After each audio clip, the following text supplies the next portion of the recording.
Lui, il s'investit de plus en plus dans la mobilisation de son électorat dans la région forestière. Le leader du parti de la Génération Unie pour la réconciliation à l'abrégé GRUP entend ici aiguiser ses armes politiques pour les prochaines échéances électorales. El-Hadj Papa Koli Kourouma, à l'occasion d'une assemblée générale tenue samedi dernier au siège de son parti, a pris langue avec ses militants présents qui lui ont exprimé leurs besoins en termes de stratégie politique et d'aide aux coopératives créées en Zéro-Corée. Le point avec Macky Sall.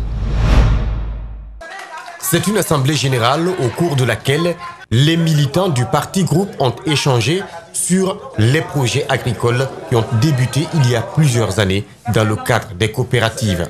Moi j'ai un message à dire à la jeunesse, c'est-à-dire quoi? Nos frères, nos parents sont venus ici, ils ont voulu diviser la région des Zéro-Corée.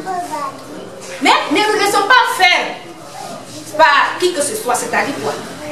Aujourd'hui, nous avons compris réellement l'effort fourni par son excellence El-Hadj Papa Koli Kourouma.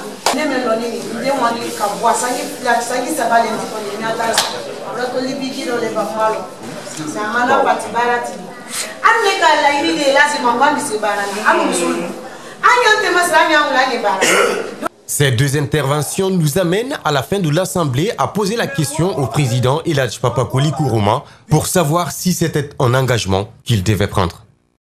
La particularité aujourd'hui, c'est notre présence.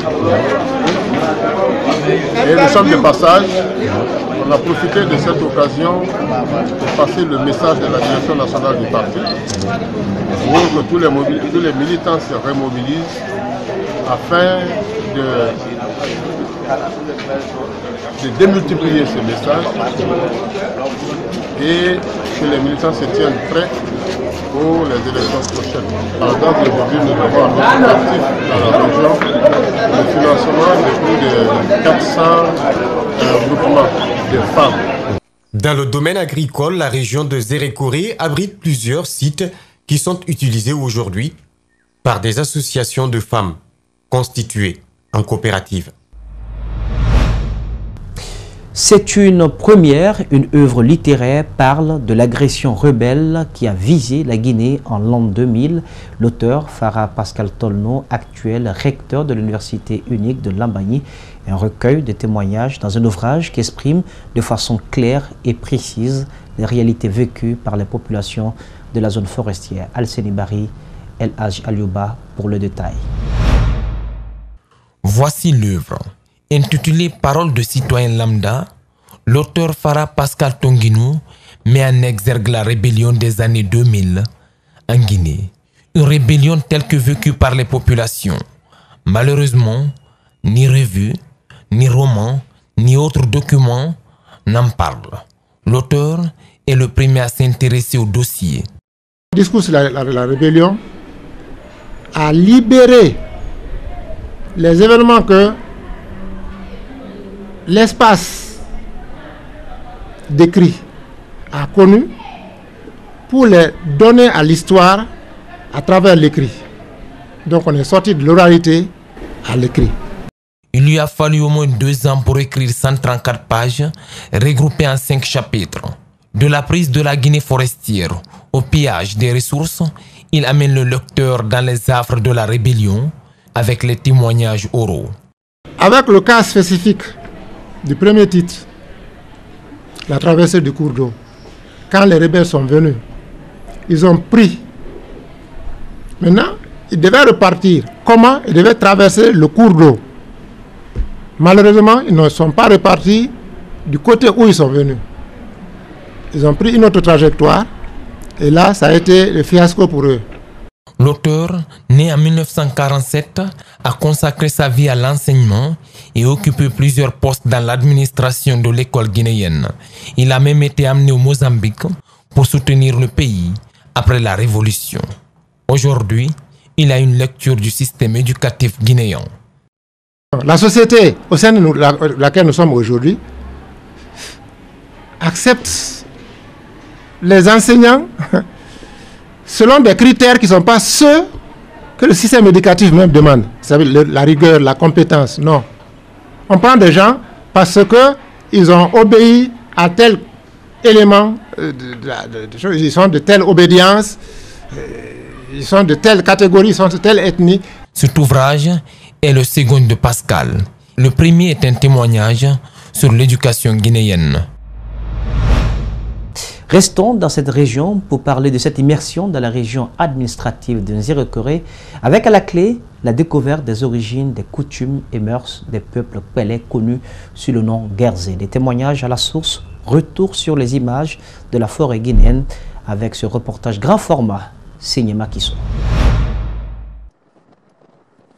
Nous sommes sur la route de Kwaya, un village qui se situe à une dizaine de kilomètres à l'est du chef-lieu de la commune urbaine de Nzérékoré. Ce doyen de la localité garde encore des archives. Nous avons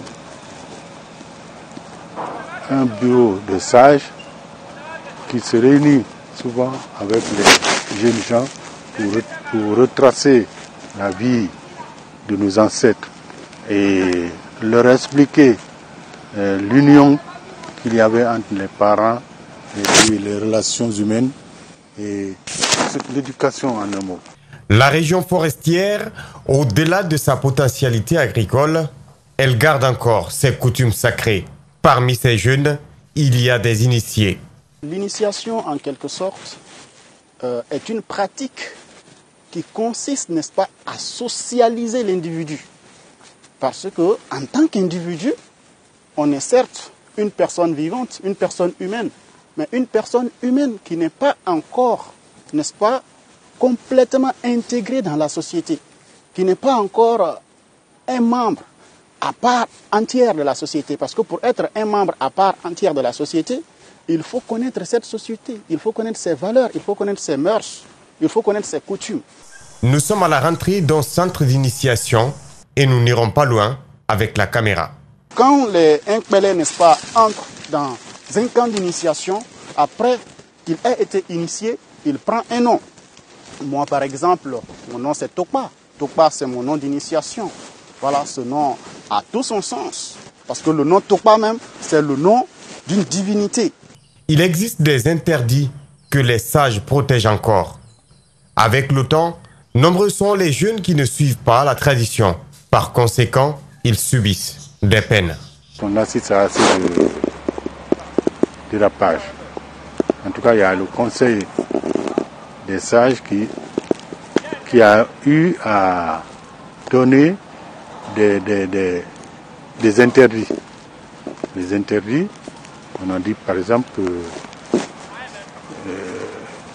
tout jeune ou bien toute personne qu'on verra en état d'ébriété en train d'insulter grossièrement à travers le village a une amende de plus de 500 000 et on le gardera pour un jour de conseil.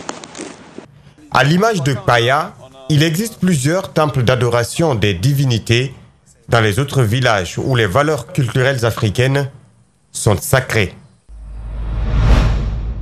Parlons à présent football dans cette édition d'information. Depuis son sacre à Fria lors du championnat régional de la région de Boké en janvier dernier, suivi de son succès en match de barrage face aux espoirs de Cameroun, c'est ce lundi 18 mars 2019 que le club olympique de Kakandé a renoué avec la victoire devant son public au stade du 1er mai de Boké, cette fois au compte du premier tour préliminaire de la Coupe nationale de Guinée en sa 60e édition. Le coq a donné une leçon de football à son adversaire Arsif de Fria, 3-0 avec brio.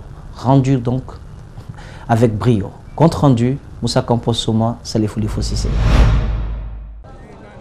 Les poulains de l'entraîneur Gabi Véron sont qualifiés au tour suivant de cette Coupe de la souveraineté nationale grâce au doublé du jeune attaquant Moustapha Kamara à la 11e minute et à la 55e minute avant que le défenseur d'Arsif, Moustapha Hadji Kamara, ne marque contre son camp à la 73e minute suite à une forte pression de l'attaquant du Coq Aliassouma dans la surface de réparation. Dans les travées du stade historique du 1er mai de Boké, la joie se lisait sur le visage de cette foule massivement venue supporter le club de son cœur, Coq de Boké. L'entraîneur de l'association des ressortissants et sympathisants de Fria a reconnu l'effort de son adversaire mais garde l'espoir dans les prochaines compétitions. Bon, moi, je pense que j'ai joué contre un grand coach. N'oubliez pas que Véron, c'est un entraîneur qui a passé la licence C. Je pense après le match de Freya, il a su tirer les leçons. Et n'oubliez pas que cette équipe a représenté la jaune de Bokeh dans la phase de la montée. Donc elle a eu beaucoup plus de matchs en jambes qu'Arsip parce que nous on vient à peine de reprendre. Je pense que nous avons une très belle équipe qui avait l'envie de gagner et qui prouve à l'aisance qu'elle n'est pas montée en National 1 par hasard. Du côté du club olympique de Kakandé, c'est un retour encourageant, mais surtout avec le soutien du bureau exécutif et du public de Bokeh. Oui, c'est très bien parti. Vous savez, la victoire a beaucoup de parrains et vous n'êtes pas sans savoir que le club olympique de Kakandé est un patrimoine. Quand vous jouez à domicile, surtout après avoir gagné du côté de Freya et que vous rentrez à la maison, franchement, les supporters veulent voir leur équipe. Je pense bien cette victoire, on les dédie cette victoire et encore on va continuer à travailler. Ces différentes victoires successives du coq de Bokeh est un offre de soulagement chez les dirigeants. Lucie, les sages nous accompagnent.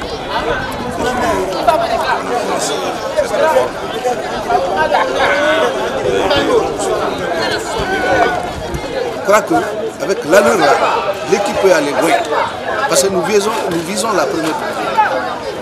C'est ça nous sommes. Au cours de cette rencontre dont la rentrée était gratuite, aucune fausse note n'a été signalée, ça et là, devant les responsables de la préfecture de la ville de Bokeh. Restons avec le cœur rond, mais cette fois, nous prenons la direction de l'Abbé qui abrite depuis samedi le tournoi de football doté du trophée Kerfala Personne Camara KPC intitulé « Un jeune, un modèle ». C'est une initiative de la structure Rêve Média. Cette compétition regroupe 16 équipes issues de la commune urbaine de l'Abbé. Moussa Kamposoma, Mohamed Bangoura y était pour vous. Tout a commencé par les défilés des équipes engagées dans ce tournoi au grand stade régional Elhadji Saifoulay Diallo de l'Abbé, suivi de la prestation magnifique du groupe Cirque Tinafan de Guinée sous le regard d'une foule immense venue assister à ce match d'ouverture de la première édition du tournoi doté du trophée Kerfala Personne Camara KPC. Pour les organisateurs, c'est une manière d'occuper la jeunesse autour du ballon et le donateur est un modèle en Guinée. Occuper aujourd'hui la jeunesse, c'est un moyen de pouvoir lutter ne serait-ce que contre le chômage parce que le sport, c'est un vecteur unificateur. On s'est dit, on va doter le trophée Kerfala Personne Camara. Pour moi, ça n'engage que moi et j'imagine que nombreux sont ces Guinéens également qui se reconnaissent en ce monsieur pour la simple raison que KPC, il a étudié en Guinée, il a commencé ses activités en Guinée, il a réussi en Guinée, il est en Guinée. Le donateur n'a pas effectué le déplacement, mais il s'est fait représenter par une délégation conduite par le président délégué du Rafi FC. Pour eux, le choix porté sur le PDG de Guigou Presse fera motiver KPC à toujours faire mieux. S'ils ont pensé à M. Kerfala Camara comme modèle, c'est une très bonne chose. Je crois que c'est une occasion aussi pour lui dire de redoubler d'efforts parce que la jeunesse s'identifie à lui de toujours donner le bon exemple et pour développer la Guinée, développer la jeunesse guinéenne. Les responsables du football local se réjouissent de la tenue d'un tel événement et sont prêts à accompagner la structure Rêve Média. Que je me réjouis de cette initiative. En tant que président de cette ligue, mon devoir étant de promouvoir ce football. C'est toujours un plaisir pour nous de voir les jeunes s'impliquer dans l'animation de cette région dans le domaine du football. Au match inaugural, c'est l'équipe de Daradabé qui s'est facilement imposée devant son homologue Koulidara sur un score fleuve de 5-1. Ce tournoi prendra fin le 30 mars 2019. Voilà donc comment s'achève cette édition d'information. Cadrage pour vous, Abakardine Camara était présent, à la régie Mafata son nom, Lamine CDB. Le tout donc sur la supervision d'Ali Kabé de Francis Collier. Ne l'oubliez pas, l'info c'est aussi sur espace-tv-guinée.info. Passez une agréable sur le programme sur Espace TV, la télé de notre planète.